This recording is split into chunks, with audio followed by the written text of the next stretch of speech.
Supporter Congressman Steve King of Iowa, who's joining us. Congressman King, thanks for being with us. No, thanks for having me on. So help us understand the Trump strategy right now. He shored up the base by going after Hillary Clinton. He did it pretty well. I think a lot of people agree on the debate stage. He was strong against the Clintons again, in effect, last night. So why start a war with his own party? Well, I would say that it wasn't Donald Trump that started the war with his own party. It looked to me like when the tape came out, it's now known as the Trump.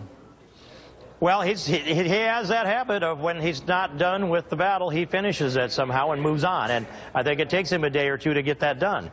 But it wasn't he that started it. And he needed to be on that stage on Sunday night. He needed to have a good performance. He did. It's almost a unanimous decision over Hillary Clinton. But he lost the bounce he should have had on Monday morning when the conference call came in. And he and the rest of America learned that our speaker wasn't going to actively campaign for Donald Trump any longer nor defend him. So that didn't need to happen that morning. It took away his bounce. So in simple terms, do you think your speaker is a weak and effective leader, as Donald Trump says? Well, I wouldn't go so far as to say that. I mean, I think that Paul Ryan's intentions are good. My relationship with him has been good, but I think this was the wrong move to make. It divides the party instead of unifies it, and it almost sacrifices the presidency. That's what it sends in that direction. Now Trump's got to pull that all back again and rebuild in the 4 weeks that are left. So you wouldn't go that far. Does that mean you think Donald Trump was wrong in calling him weak and ineffective? No, what it means is that I've got a good relationship with Paul Ryan. I want to keep it. I want to expand it. But on the other hand, if I disagree with him, I think he respects me. I respect him, and we ought to be able to speak up and say what we think. So I want to see this party come together. Will you vote for Paul Ryan as your new speaker in the new session?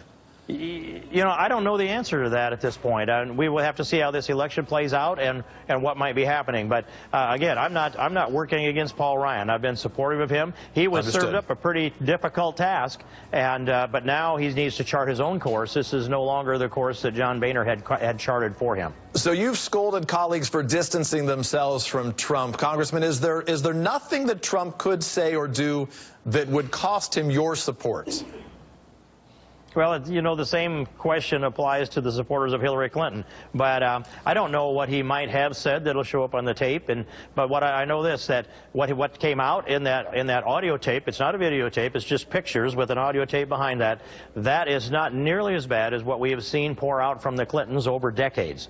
And so if you measure actions versus words, I think it's an easy decision. But we have a Constitution to protect. We have a rule of law to protect. We've got Let me understand quickly, just to be clear, though, why does it matter that it was just audio and we didn't see his face saying it? Well, he doesn't dispute it, and I don't dispute it either, but it doesn't have...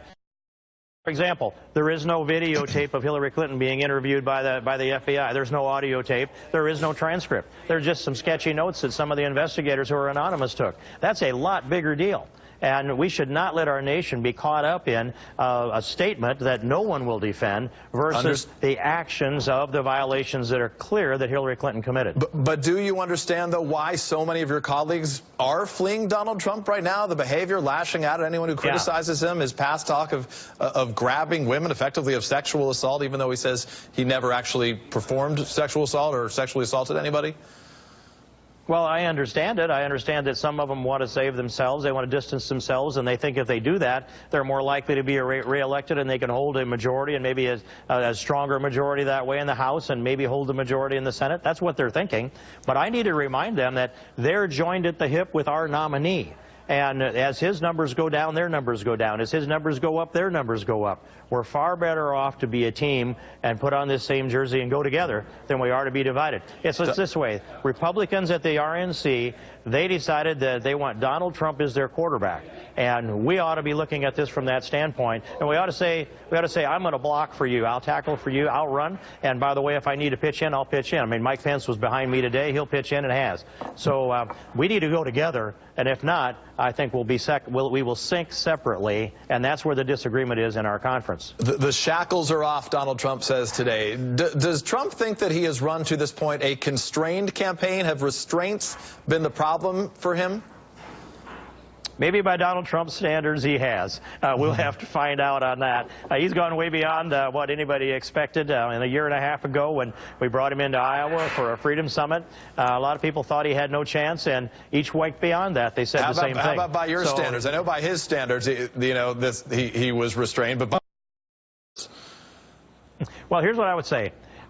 There wasn't a lot of high expectations for his ability to succeed in the debate on Sunday night. He walked out on that stage a pretty lonely man, but he walked off that stage victorious by every objective measure.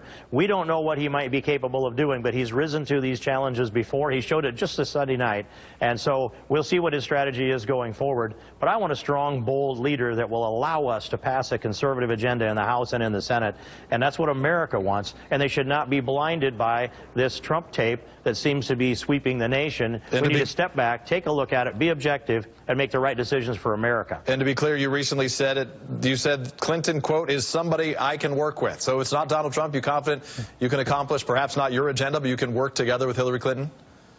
Well, as I said, I know I can work with Donald Trump, and with Hillary Clinton, what I'm referring to is, for a time, once a year, I was required by law to sit down in a closed room with Hillary Clinton and discuss the refugee status. So you can work with her one time a year? Well, that's my experience. It may be more than that, but what could happen was, with no press in the room, with no staff in the room, we could talk business. And I remember being amazed by that there was a cell there where we could do business in that fashion. I'm not going to declare war on anybody that might be the next president of the United States. We've got a country to run together. And yet, the choices are pretty clear. If we're going to restore our Constitution, there's only one choice, and it's Donald Trump. I think everybody agrees the choice is clear no matter which side of that decision you go. Congressman Steve King of Iowa, thanks for your time today. We appreciate it very much.